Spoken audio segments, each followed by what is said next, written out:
Hi guys, it's Olivia here from Olivia's Catastrophe. Today I'm here to give you a book review of Shatter by Tahereh Mafi. This is the first one in a trilogy and this review is going to include spoilers.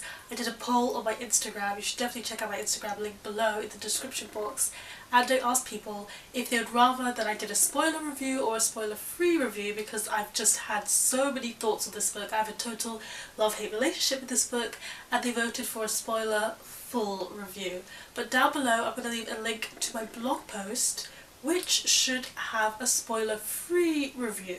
So if you got onto this and you were like, I want to see about this book but I don't want any spoilers, you should definitely check out my review down below. But if you've read this book and you want to know what bugged me and what didn't bug me, here comes my review.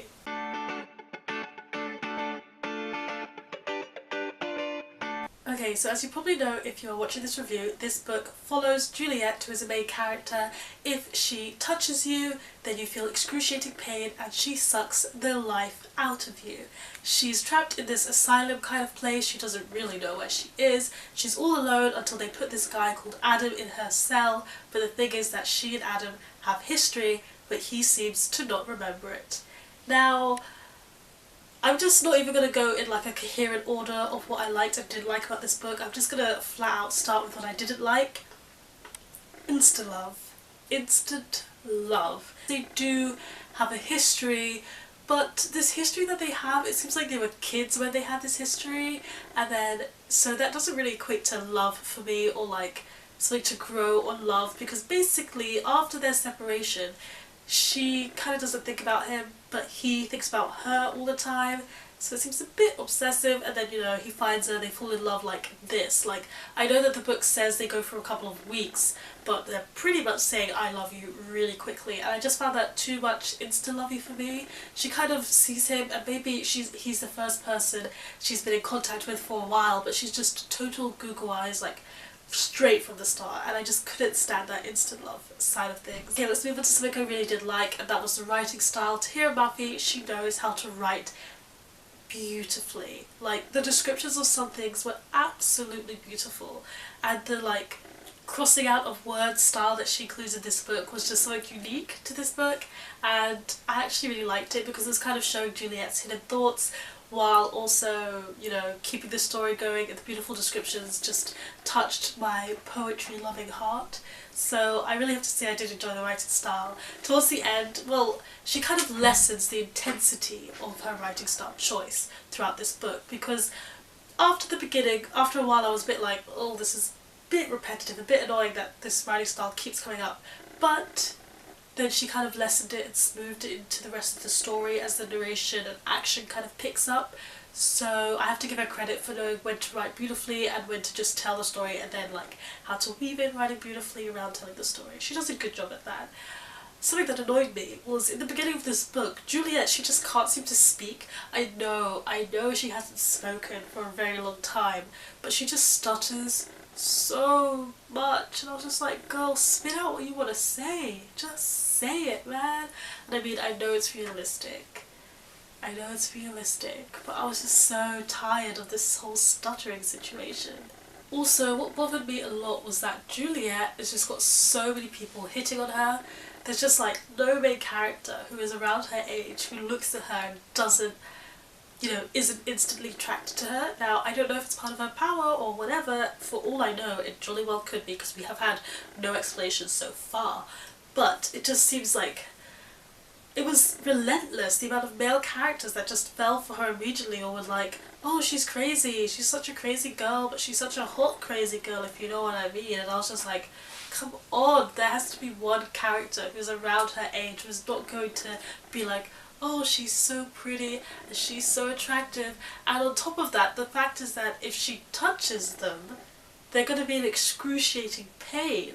So what do they gain by hitting on her? Like, if she tries to reciprocate, it's not going to work out for you two, so why is everybody always like, oh, she's so hot? Like, what are they thinking?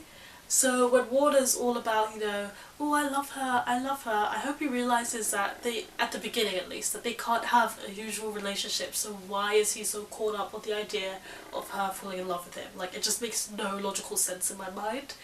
And then we move on to the second most unrealistic point, which is not explained in this book. I'm sure it's going to be explained away in book 2 or book 3, but it bothers me that we go through the whole book without a reason why Adam can touch her and not feel pain, and Warner can touch her and not feel pain. I mean, come on. The ultimate good guy in the story and the ultimate bad guy in the story are unaffected by her power? Come on.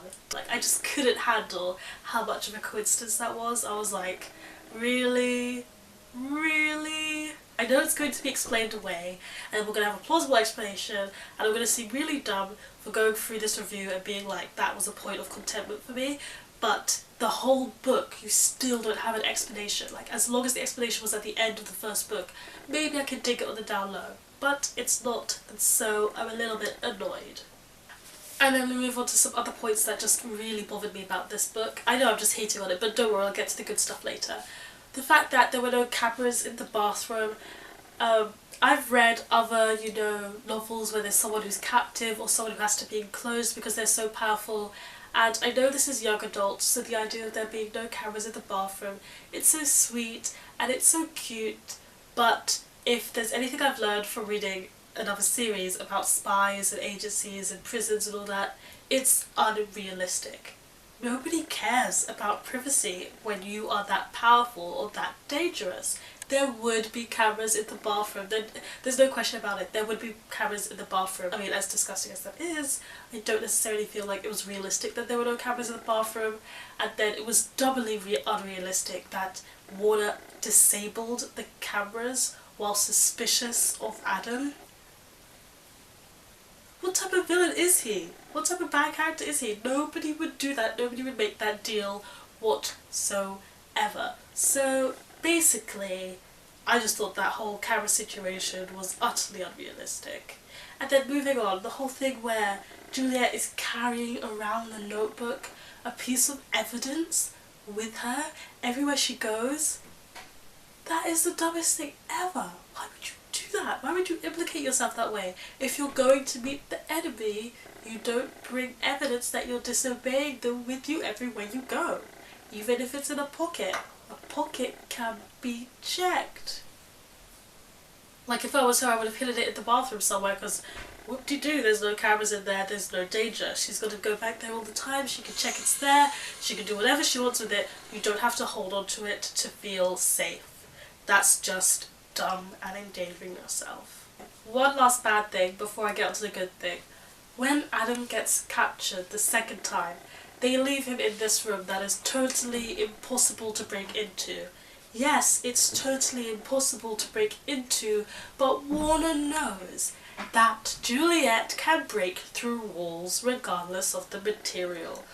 Warner knows this. So why would they leave Adam unguarded in this building? Even if Warner wants to kill Adam slowly and not kill him all at once. Okay, that's a bit dumb, but I'll go with it. I'll go with the flow, I'll take the benefit of doubt, but there is no way that he would be left unguarded when they know that Juliet can get through that type of material. And that's just the truth. Okay, I've hated on this book a lot. Let me tell you why it still gets a 3-star rating and why I still enjoyed it, other than the writing style. Fact is that as much as I disliked all of these things, I was totally hooked on this book. I couldn't stop reading it. I wanted to know what was going to happen. I was still turning the pages and putting aside work so that I could finish this book.